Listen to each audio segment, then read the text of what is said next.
দাদা হুজুর বললেন, বাবা যা মসজিদে যে বসে। দাদা হুজুরের সামনে যে মসজিদটা আছে, ওই মসজিদটা মাটির মসজিদ। মাটির মসজিদ। আমার দাদা হুজুরের ছপস্তের দাদু, যার নামে মেদিনীপুর জেলার নাম মাদারীপুর।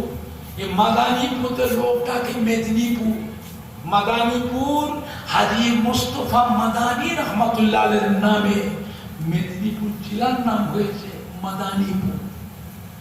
মাদারীপুরের লোকটাকে মেদিনীপুর মেদিনীপুর মেদিনীপুর মেদিনীপুর নয়, আসল নাম হলো মাদারীপুর।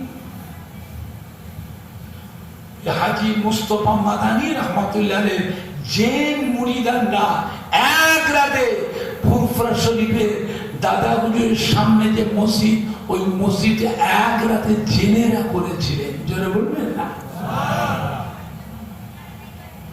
মেজো হুজুর পীর কেবলা রহমাতুল্লাহ আলাইহি পরে ওই মাটির বাইরে, মাটির ওয়ালের বাইরে চতুর্দিকে পাকা ইটের সিমেন্ট দিয়ে গেঁথে গেঁথে মাটিটাকে কভার করে দিয়েছে। কথা বুঝতে পারছেন না? পারছেন না? আসল মসজিদ মাটির এখনো আছে। আমার দাদা হুজুর নিজে বলেছিলেন, বাবা আল্লাহ আমার মুরিদানকে এত ধন দিয়েছে, আমি আবু বকর বললে করে আমার মুরিদানরা এই মসজিদটাকে সঙ্গে মারমার পাথর, সঙ্গে মারমার পাথর, বৃষ্টিমতী মূল্যবান পাথর দিয়ে মসজিদটা তৈরি করে দিত। আমি ভাঙতে দিইনি। কেন?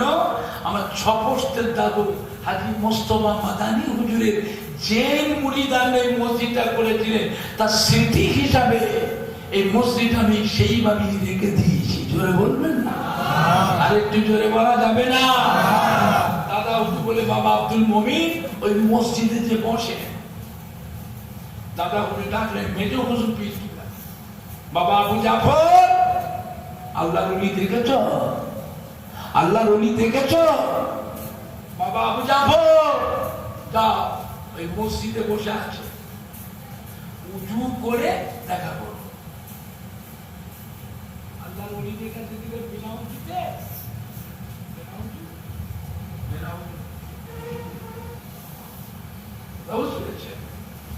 উজু করে গিয়ে দেখা করে।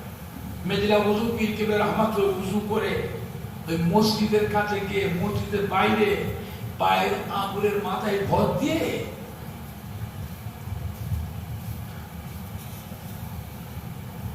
উঁকি মেরে দেখলেন মেজো হুজুরকে,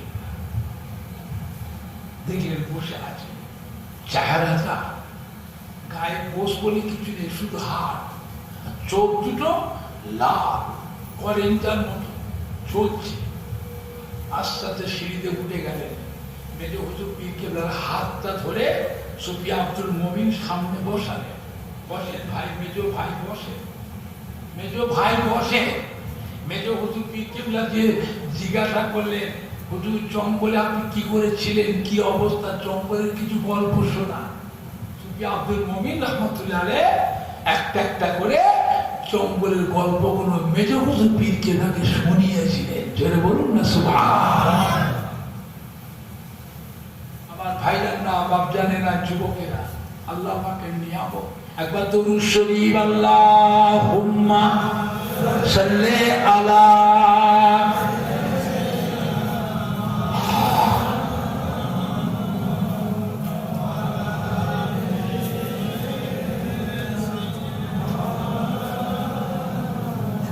আল্লাহুম্মা সাল্লি আলা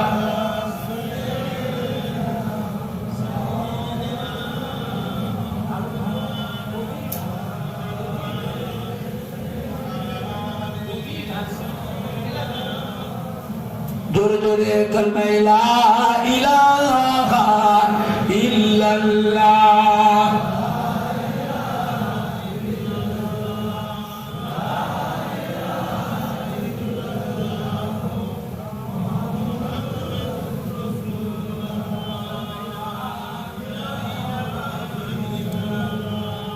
কালমা লা ইলাহা ইল্লাল্লাহ। মুহাম্মাদুর